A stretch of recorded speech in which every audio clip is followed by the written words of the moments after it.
Si Jesus at si Josefa. Hango sa mga nakakaantig na mensahe mula sa ating Panginoon kay Sister Josefa Menendez.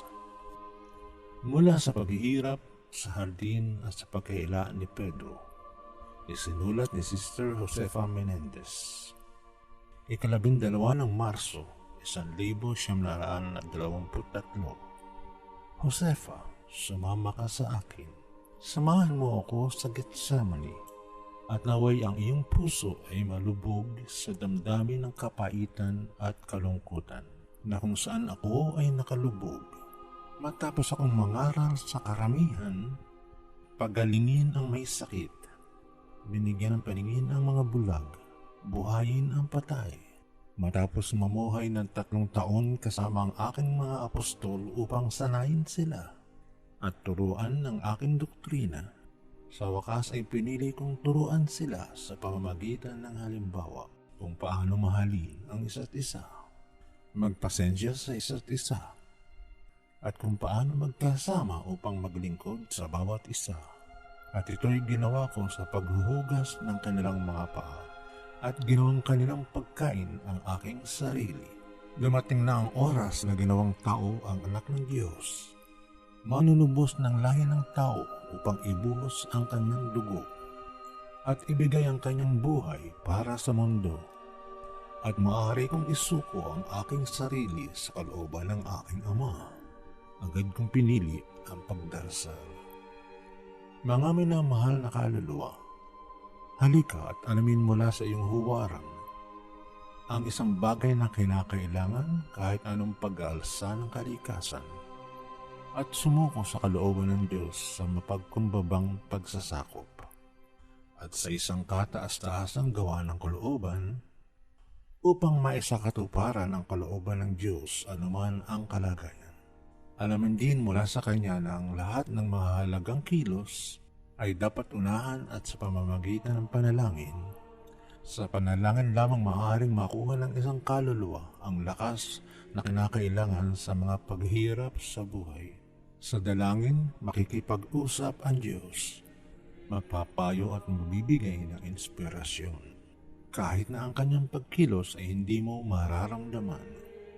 Lumayo ako at pumunta sa hardin ng Getsemani papunta sa pag-iisa. Ang Diyos ay dapat hanapin sa iyong kalooban malayo sa kaguluhan at ingay. Upang mahanap siya, ang Espiritu ay dapat ipatupad ang katahimikan. At lahat ng mga kaguluhan kung saan ang kalikasan ay madalas laban sa biyaya, sa mga saloobin na pangangatwiran dahil sa pag-ibig sa sarili o sa laman. Ang mga ito ay palaging may posibilidad na supuin ng mga inspirasyon ng biyaya at panatilihin siyang hindi makita at maisaloob ang Diyos.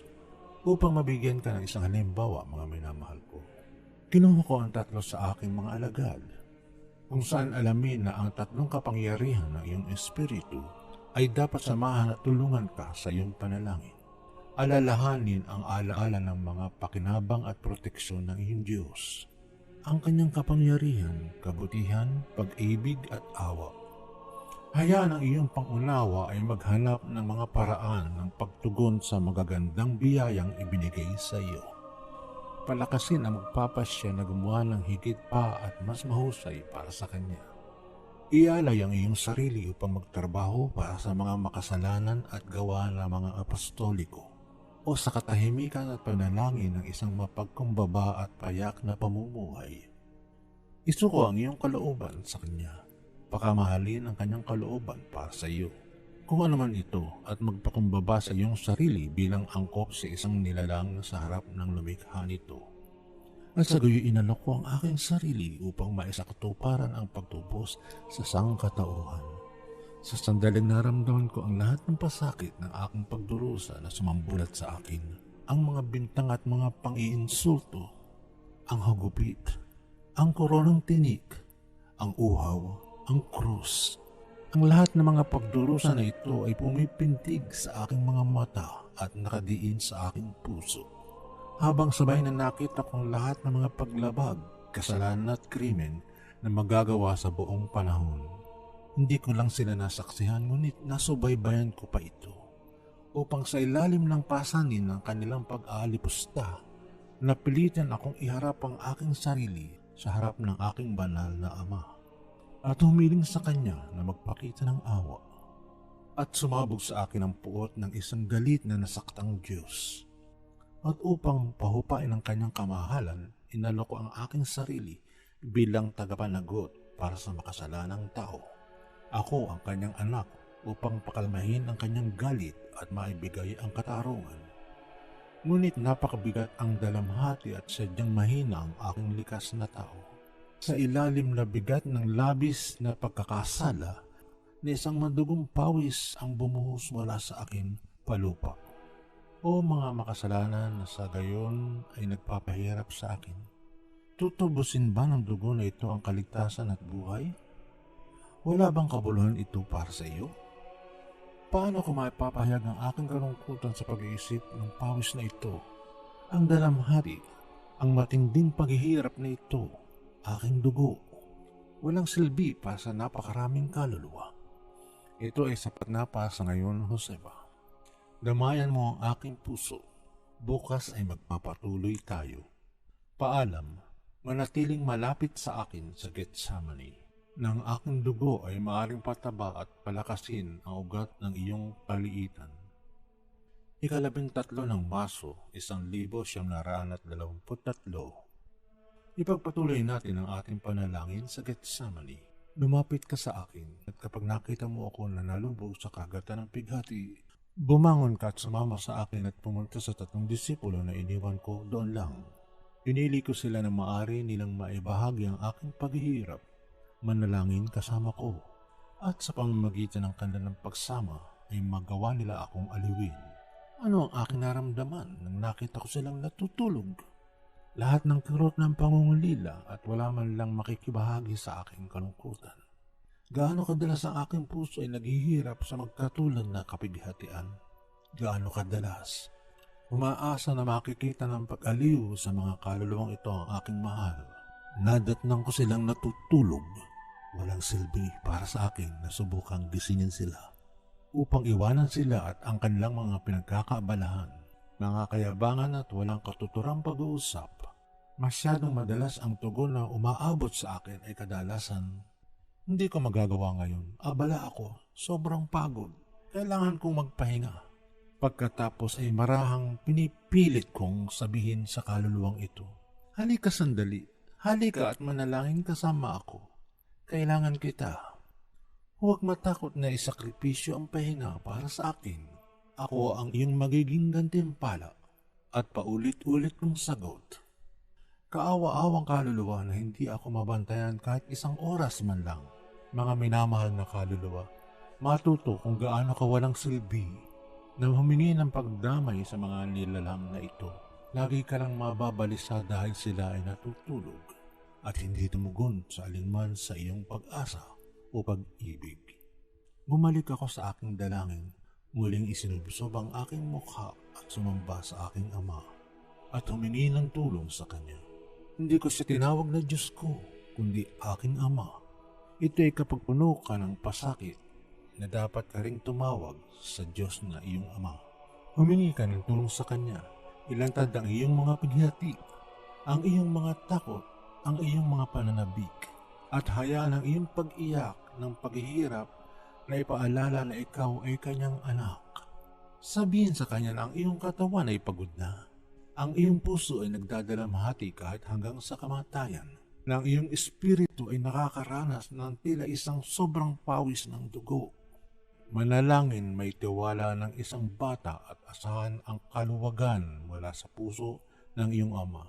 Siya mismo ang dadamay sa iyo at bibigyan ka ng lakas na kinakailangan upang matiis ang hinagpis o pagdurusa. Maging sa iyo man o ng mga kaluluwa na ipinagkatiwala sa iyong pangangalaga, ang aking espiritu na nabasag at nabitag sa kalungkutan. Kailangan pa rin magtiis ng higit pang nakamamatay na kalungkutan dahil sa nadurog sa bigat ng mga kasalanan ng mga tao. Bilang kapalit ng labis na pagdurusa at pagmamahal, nakita ko lamang ang mga kabalbalan at kawalan ng utang na loob. Ang dugo na bumubuhos mula sa aking katawan at kung saan agad na dumaloy mula sa hindi mabilang na mga sugat ay walang kabuluhan para sa napakaraming kaluluwa. Marami ang mawawala. Ang isang malaking bilang pa rin ang magkakasala laban sa akin. Ang mga libo-libo ay hindi gaano marinig ang aking pangalan. Ibubuhos ko ang aking dugo para sa lahat. Alok ang aking mga katangian sa bawat kaluluwa. Dugo ng isang Diyos. Walang katapusang mga katangian. Gayon pa man ay walang kabuluhan kahit na gaano kalaki ang bilang. Ibubuhos ko ang aking dugo para sa lahat, at lahat ay mamahalin ng labis na pag-ibig. Ngunit para sa ilan, ang pag-ibig ay magiging mas magiliw, mas malapit, mas maalab. Kaya mula sa mga napiling kaluluwang ito, ay aasahan ko ang higit na pakikiramay at pag-ibig, higit na kabutihan loob at malasakit. Sa isang salita, isang mas buong tugon sa aking mapagmahal na kabaitan. Sa sandaling ito ay nakikita ko kung ilan ang tatalikod sa akin. Ang ilan ay hindi makikinig sa aking tawag. Ang iba ay makikinig, ngunit hindi susunod sa akin. Ang iba ay tutugon na may pagpapahalaga sa tawag ng aking puso, ngunit pagkatapos ay unti-unting maglalaho. At isang araw ay sasabihin sa akin sa pamamagitan ng kanilang mga gawa, nagtrabaho na ako ng sapat. Naging tapat ako sa bawat detalye ng aking tungkulin. Napagtagumpayan ko ang aking kalikasan. Hindi na ako bata, sobrang kawalan. Ang labis na pagbabantay ay hindi na kinakailangan. Hindi ko na kailangan natiisin ang pagpipigil na ito at ang iba pa. Kawawang kaluluwa. Ganito ba kayo magsisimulang matulog? Di magtatagal ay babalik ako at dahil natutulog kayo ay hindi ninyo ako maririnig. Ibibigay ko sa inyo ang aking pagpapala at hindi ninyo ito matatanggap. Meron bang pag-asa na sa kalaunan ay mapukaw ka? Dapat bang matakot ang isang tao ay manghina sa kawalan ng pagkain at hindi magagawang itapon ng iyong katamlayan? Mga minamahal na kaluluwa, alamin na ang kamatayan ay ninakaw sa masa habang sila ay mahimbing na natutulog. Saan at sa anong paraan sila nagising? Nasaksihan ko ang lahat ng ito at ramdam ito ng aking puso. Anong dapat kong gawin? Tumalikod?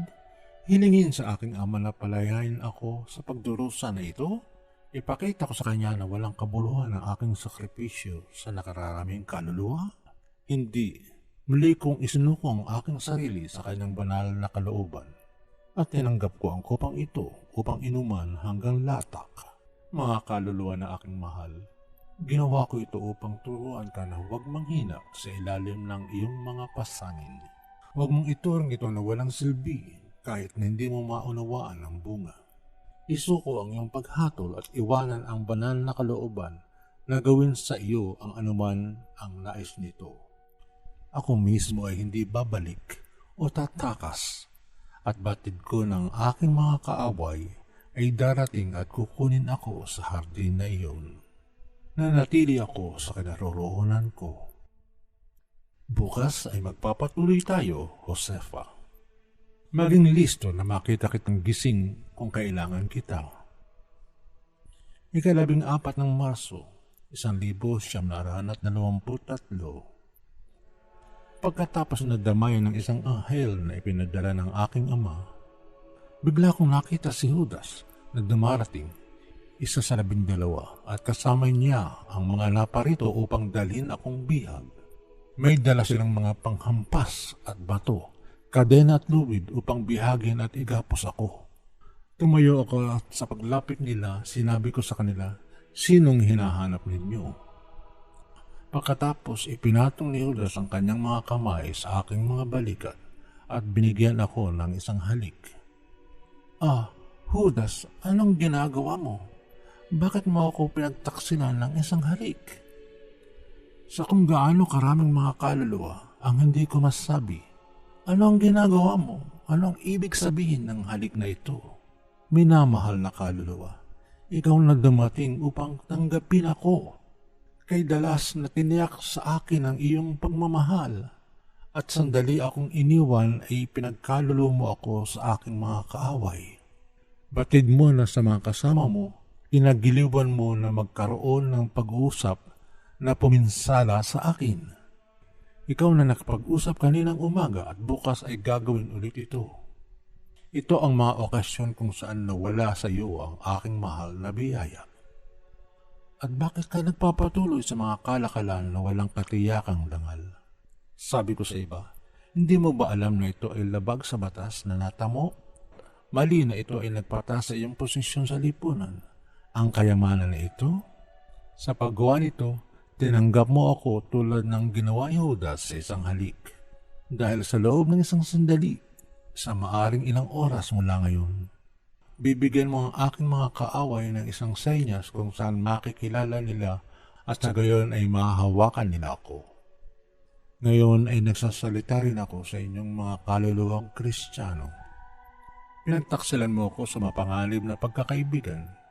Binato mo ako ng isang bato. Dahilan ito ay ikahiya rin ako ng iba pa.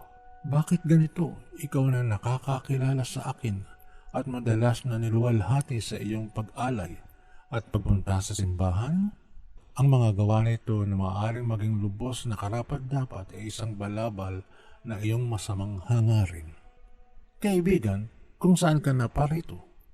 Judas, ipinagkakanulo mo ba ang anak ng tao ng isang halik? Iyong guro, ang iyong Panginoon. Siya na nagmamahal sa iyo at handang magpatawad muli. Isa sa aking 12 na nakasalo sa aking mesa at ang kanyang mga paa ay aking hinugasan. Gaano kadalas ko ito sasabihin sa mga kaluluwang mahal ko. Hindi ko hinihiling na palayan mo ang iyong sarili sapagkat higit na alam ko na ito'y hindi palaging nasa iyong kapangyarihan. Ngunit ang hinihiling ko sa iyo ay upang mapanatili ang pakikibaka laban sa iyong mga hilig. Ano ang panandali ang kasiyahan kung hindi ang 30 pirasong pilak na ipinagpalit ako ni Judas? At ano ang nakuha niya? Ang pagkawala ng kanyang kaluluwa. Ilan pa ang nagbenta sa akin kapalit ng mababang presyo ng isang panandali ang kasiyahan? Mga abang kaluluwa, sino ang hinahanap ninyo? Ako ba? Ang Jesus na ito na iyong dating nakilala at minahal. Makinig sa aking mga salita. Panoorin at manalangin. Labanan na iyong masasamang hilig at hayaan silang huwag lumago sa mga makasanayang bisyo. Ang damo sa mga parang ay dapat na malinis bawat taon at silang mga kaso sa bawat palit ng panahon. Kailangan maihararo ang lupa, patabain at tabasin ang mga damo. At sa gayon din ang dapat gawin sa mga kaluluwa at masasamang mga gawi at maingat na maitama. Huwag isipin na laging isang malubhang kasalanan na humantong sa mga pinakamasamang kasalanan. Ang pinakamabigat na mga pagkakamali ay madalas na bunga ng pagpapabaya sa mga maliliit na bagay. Isang maliit na kasiyahan na pinagbigyan, bumigay sa isang sandali ng kahinaan. Isang pahintulot na gumawa ng isang bagay sa kanyang sarili ayon sa batas, ngunit kahiyahiya. Isang kasiyahan na hindi makasalanan, ngunit hindi dapat dito at ngayon. Ang lahat ng mga bagay na ito paulit-ulit na hindi napapansin at unti-unting nabulag ang kaluluwa. Nawawala ang dangal, ang pagtaas ng simbuyo ng damdamin at kalaunan ay nagtatagumpay. Gaano ang walang humpay na kalungkutan para sa puso ng Diyos na ang pag-ibig ay walang hanggan upang makita ang napakaraming manhid na papalapit ng palapit sa kailaliman. 15 ng Marso, 1923, nang ang mga sundalo ay lumapit upang kunin ako, sinabi ko sa kanila, ito ako, gayon din ang salitang binibigkas ko kapag ang isang kaluluwa ay bumigay sa tukso. Ito ako. Dumating ka upang ipagkanulo at isuko ako.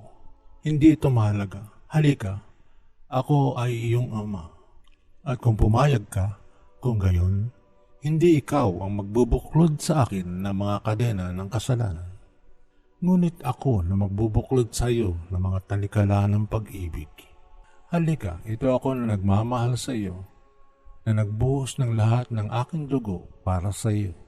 Naaawa ako sa iyong kahinaan. Nais kong buksan ang aking mga bisig at yapusin ka ng pagmamahal. Gaano kasakit sa puso ako ay pagkatapos ng mga salitang magiliw, mayroong mananatiling ilan ang maggagapos sa akin at magdadala sa aking kamatayan. Pagkatapos niyang ibigay sa akin ang halik ng taksil, si Judas ay umalis sa hardin. At napagtanto ang bigat ng kanyang pagkakasala ay bumigay sa kawalan ng pag-asa. Sino ang makakasukat ng aking kalungkutan na masaksihan ng aking apostol na naghahagis ng kanyang sarili sa impyerno? Dumating na ang oras, sa gayon ay mahinahon kong isinuko ang aking sarili bilang isang kordero sa kanilang mga kamay. Kaagad nila akong hinatak sa bahay ni Caiphas, kung saan sila ay nagbunto ng mga pang-insulto at panunuya sa akin. At kung saan ang isa sa mga sundalo ay sinuntok ako sa mukha. Ang unang suntok, tandaan ang aking mga salita, Josefa. Sa palagay mo ay nagbigay ito sa akin ng higit na sakit kaysa sa mga parusa ng paghagupit? Walang alinlangan, ngunit nakita ko sa unang suntok ang unang mortal na kasalanan ng maraming kaluluwa na noon ay nabuhay sa aking biyaya. At pagkatapos ng una, ilan pa?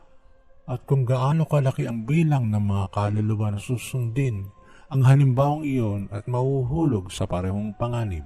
Marahil sa isang katulad na kasawian, kamatayan sa mortal na kasalanan. Bukas magpapatuloy tayo, samantala, Josefa, gumugol ka ng araw sa pagsusuri at panalangin na maaring mapagtanto ng maraming mga kaluluwa kung saan ang kanilang mapangalim na landas ay nagdadala sa kanila. 16 ng Maso, 1923. Ipagpatuloy ang pagsusulat para sa kapakanan ng mga kaluluwa. Ang lahat ng disipulo ko ay umalis na. Si Pedro lamang na pinilit ng pagkamausisa, ngunit puno ng takot, nakisalamuha sa gitna ng mga sundalo. Ang lahat ng nasa paligid ko ay mga huwad na saksi na sumisigaw ng pawang kasinungalingan laban sa akin upang madagdagan ng galit ng mga masasamang hukom. Tinatawag nila akong manloloko, isang lapastangan sa Sabat, isang huwad na propeta, ang mga tagapaglingkod at mga utusan na ginatungan ng mga paratang ito ang buong pagsigaw at pagbabanta laban sa akin. Nasaan kayo aking mga alagad at apostol, mga saksi ng aking buhay, ng aking doktrina, at ang aking mga himala, ang lahat ng mayroon akong dahilan upang asahan ang tulong at proteksyon. Wala sila doon upang ipagtanggol ako. Nag-iisa ako, inakusahan ng pinakamasamang krimen, napapaligiran ng mga sundalong mistulang mga gutom na lobo. Lahat sila ay nakakasakit sa akin. Sinuntok ako ng isa sa mukha. May dumura sa akin. At ang pangatlo ay ginawa akong isang katatawanan. At samantalang inialay ko ang aking sarili para sa kapakanan ng mga kaluluwang pinanghahawakan ng kasalanan. Si Pedro na aking tagapagtatag bilang ulo ng aking simbahan. Si Pedro na ilang oras lamang ang nakaraan ay nangako na sasama sa akin sa mga pagdurusa at kamatayan. Si Pedro na may pagkakataong magbibigay ng patuto sa akin, sinasagot ang isang simpleng katanungan. Una sa pamamagitan ng isang pagtanggi, at ang tanong ay inulit habang ang takot ay nanaig sa kanya. Nanumpa siya na hindi niya ako kilala kailanman at hindi kailanman naging aking alagad. Pedro, nanumpa ka ba na hindi mo alam ang iyong guro? Hindi mo lamang ito isinumpa, ngunit pangatlong tanong ay ikinaila mo pa. Siya na nagsasabi ng mga kakilakilabot na mga pagsumpa. Lahat kayo na namumuhay sa mundo sa gitna ng mga peligro at paggawa ng kasalanan, maging mapagbantay kayo laban sa panganib. Babagsak ba si Pedro kung nalabanan niya ng buong tapang ang walang kabuluhan na pag-usisa?